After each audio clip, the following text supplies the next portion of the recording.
Hello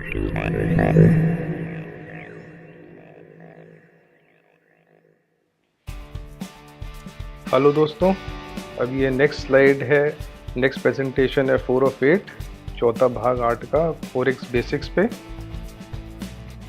इसमें मैं आप लोगों को पिप्स या जिसको हम पॉइंट्स भी कहते हैं उसके बारे में थोड़ा बताऊंगा। पिप का जो स्टैंडर्ड डेफिनेशन होता है, अगर आप बुक पढ़ेंगे तो उसका डेफिनेशन होता है परसेंटेज इन पॉइंट, बट हम लोग इसको पॉइंट भी कहते हैं और पिप और पॉइंट को इंटरचेंजेबली मार्केट में यूज़ किया जाता है। कहने का मतलब कि अगर कोई ये कहे कि मार्केट 10 पिप मूव कर गई या 20 पिप मूव कर गई या 100 पिप मूव कर गई, और मार्केट 10 पॉइंट मूव कर गई या 20 पॉइंट मूव कर गई या 100 पॉइंट मूव कर गई, दोनों का मतलब सेम होता है। इसमें कंफ्यूज होने की ज़रूरत नहीं है। पिप को कैलकुलेट कैसे करा जाता है, कितना मूव किया, तो अगर हम लेफ़्ट राइट से चलें, उसके डेसिमल को आप इग्नोर कर दीजिए, तो जो 5th प्लेस है उसको एक पिप कहते हैं। तो अगर फॉर एग्जांपल यूरो यूएसडी इसमें है 1.3456, तो अगर मार्केट 1.3456 से 57 गई तो हम कहते हैं कि मार्केट एक पिप ऊपर गई। अगर 56 के बजाय 55 पे आ जाए, 55 पे, तो हम ये कहते हैं कि मार्केट एक पिप नीचे आ गई।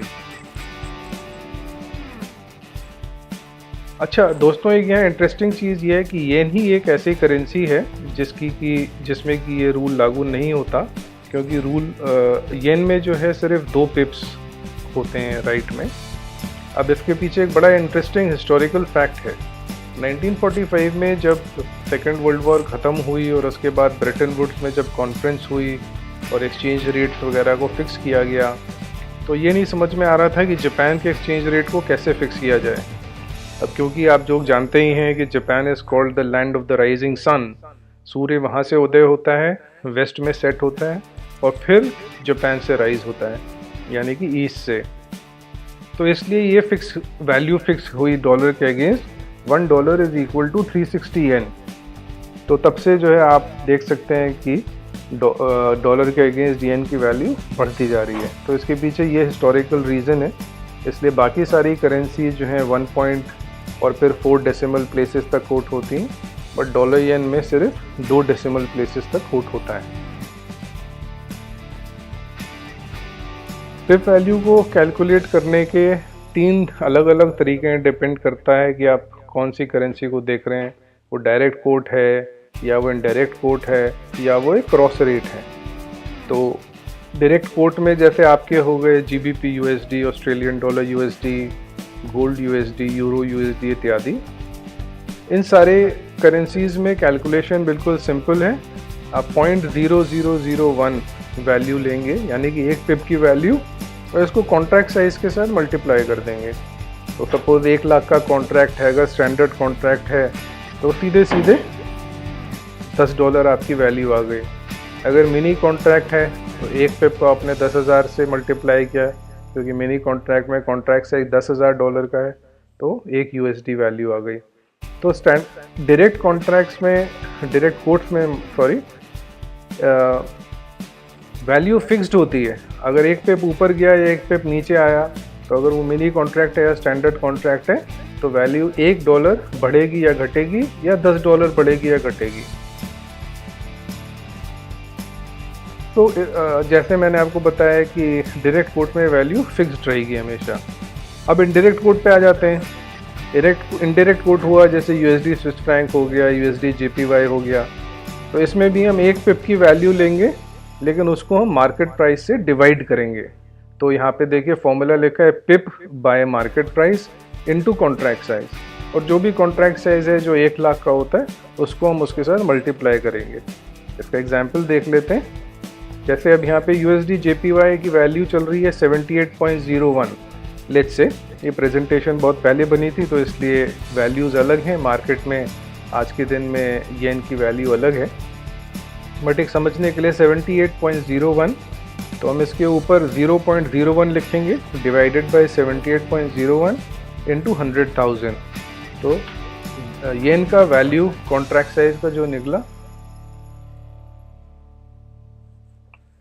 वो 12.81 USD का निकला।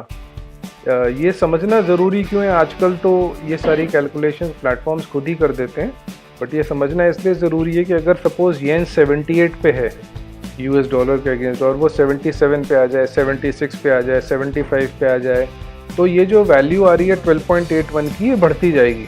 जैसे जैसे येन स्ट्रॉन्ग होता जाएगा येन की वैल्यू यूएस डॉलर के अगेंस्ट बढ़ती जाएगी। वेरस जैसे जैसे येन ऊपर जाए, सपोज 80, 82, 84, 85, 90, तो ये 12.81 की वैल्यू कम होती जाएगी, क्योंकि येन जो है अपनी वैल्यू को लूज कर रहा है यूएस डॉलर के अगेंस्ट। तो ये मेजर फ़र्क है येन और मतलब डायरेक्ट कोट और इनडायरेक्ट कोट में।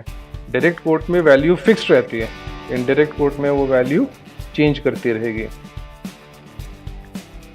अब हम तीसरे तरह के कैलकुलेशन पे आ जाते हैं। सपोज क्रॉस रेट है जिसमें कि यूएस डॉलर है ही नहीं।